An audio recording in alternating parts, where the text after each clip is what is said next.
Community Viewpoint.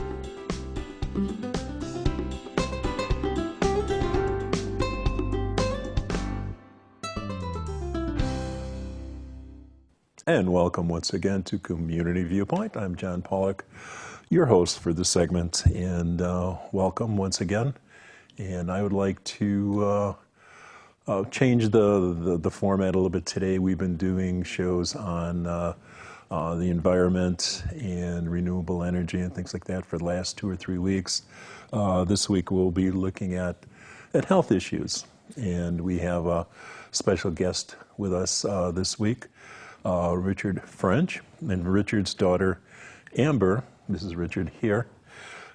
His daughter, Amber, was diagnosed with essential thrombocythemia, ET, and even though prior to her diagnosis, Richard had never heard of this class of rare blood cancers, he discovered that hundreds of thousands of people were battling MPNs. So we're going to find out what MPNs are and what type of a rare blood cancer this is. So Richard, welcome. Thank you. And please tell us a little bit about this. Well, at any one time in the United States, there are 15 to 16 million people battling cancer. Mm-hmm. Of those 15 to 16 million, 300,000 are battling MPN, which is myeloproliferative neoplasms. Easy for you to say. Yeah, I would have never got that. Yeah. And basically, it has to do with, we start with the bone marrow. The bone marrow produces all of those blood cells that we find floating around in our bodies. So you have red blood cells, erythrocytes, you have white blood cells, leukocytes, and you have blood platelets, thrombocytes. So the MPN diseases, and by the way, they were called MPN diseases until 2008 when they decided to call them the myeloproliferative neoplasms. So myelo meaning, bone, and neoplasms meaning abnormal cell growth. Okay. But people don't know they have this disease, and there's one way to find out. So you can live with it without realizing? You can live a normal life. Okay. But you have to be diligent in your medical care. MPN, you're either going to have what my daughter has, essential thrombocythemia, which is her bone marrow makes too many blood platelets. Mm-hmm. So she could either bleed to death during surgery, or she could have blood clots, which could take her life. Then there's polycythemia vera, which is too many red blood cells, too many erythrocytes. And then the third, which is really the most troublesome, myelofibrosis, which is the scarring of the bone marrow. Those are the three. Would this come up? I just had an operation for umbilical hernia. They took a lot of blood samples. Would that have turned up for something like that? You have to have what is called a CBC, a complete blood count. Okay.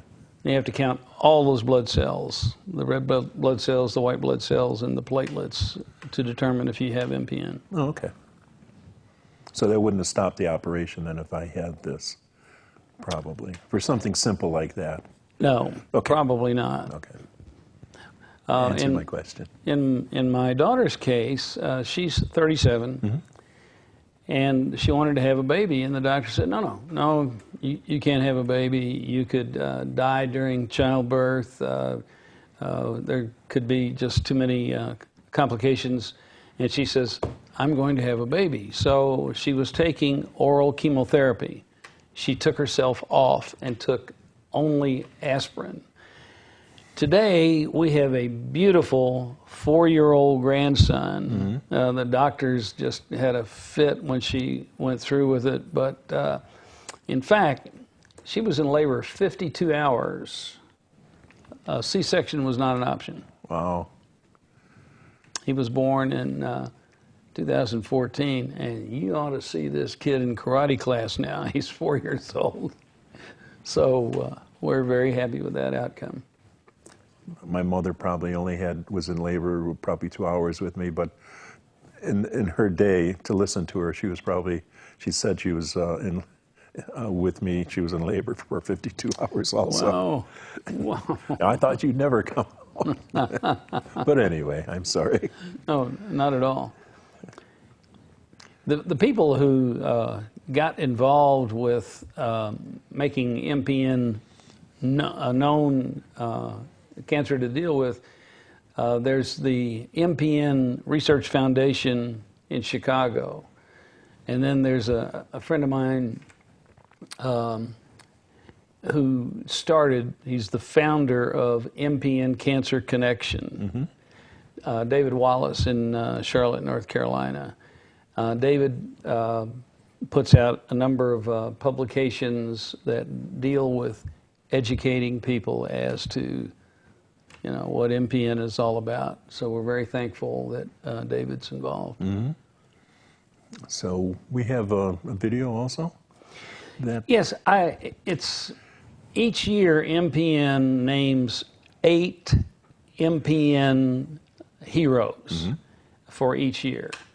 And my wife submitted a letter nominating me, and they named me an MPN hero for 2018. And we have the video that they showed at the banquet.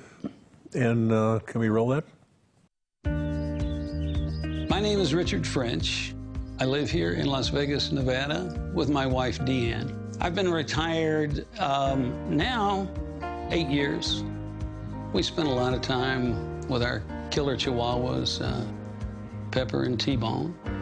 I'm an artist, so we go to art shows, craft fairs, and I sell a painting here and there. Deanne has 2 beautiful daughters.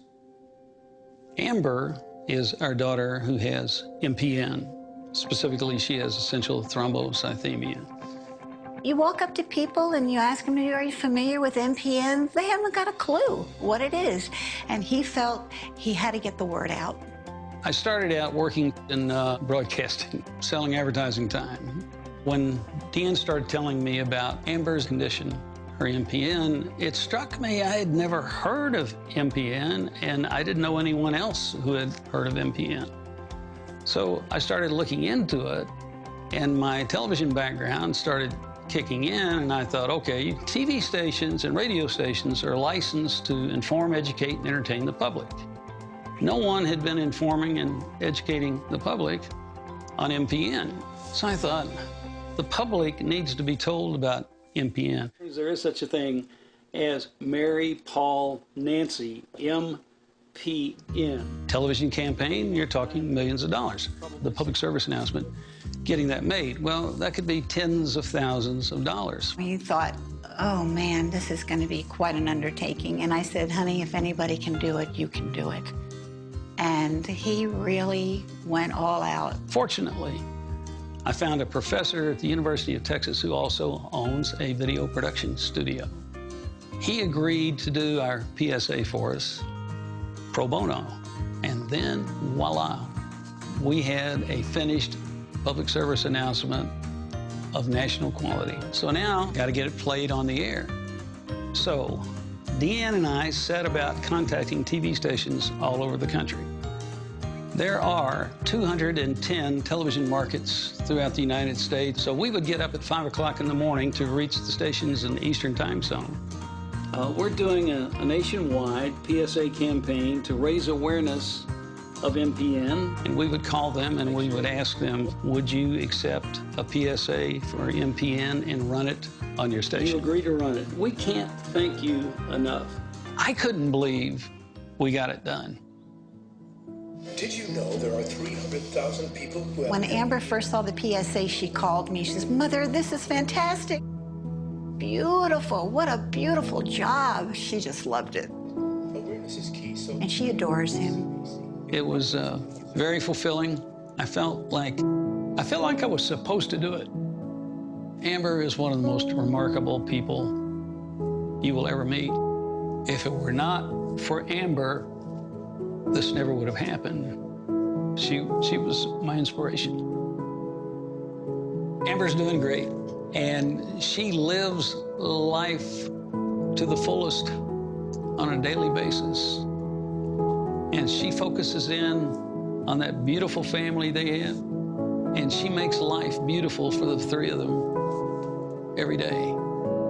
I wish we could have somebody step forward to say, I can take this PSA now and harness it to social media and just blow it out. We've got to educate the people that MPN exists. Richard is a very caring and loving man. He loves to help people, and especially with this blood disease that people aren't aware of, him getting the word out means a lot to him.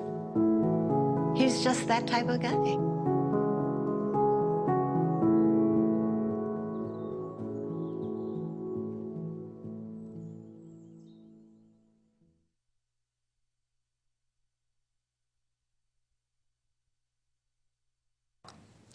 And welcome back. And that was very touching. Oh, thank you. Yeah. You know, the MPN PSA that was done with, you know, we got all kinds of help. We got a professor at University of Texas had a video studio who produced it for us. We had the voice of the History Channel. And I think you have it queued up ready to show. It's a 30-second public service announcement. And here it is. Did you know there are 300,000 people who have MPN? It's probably something you've never heard of, MPN. You see, MPN is a blood cancer. Just say MPN like Mary, Paul, and Nancy. There's a simple test for it called a CBC, complete blood count. Awareness is key, so get a CBC. In an effort to help serve more patients, donations are needed. MPN. Check it out online at mpncancerconnection.org. And that was very touching. And with the last minute that we have, what else would you like to bring forward about the MPN? I would just ask people to go to the MPN Cancer Connection website, and I hope you will feel inclined to make a donation, and you can find out how to do that on that website. So I want to thank you for coming out here to enlighten us on MPN, and we'd like to make sure that you'll be here next week, because I'll be here. I'll be waiting for you. Thank you, John. No matter what. All right, thank you again, and we'll see you next week. Community Viewpoint.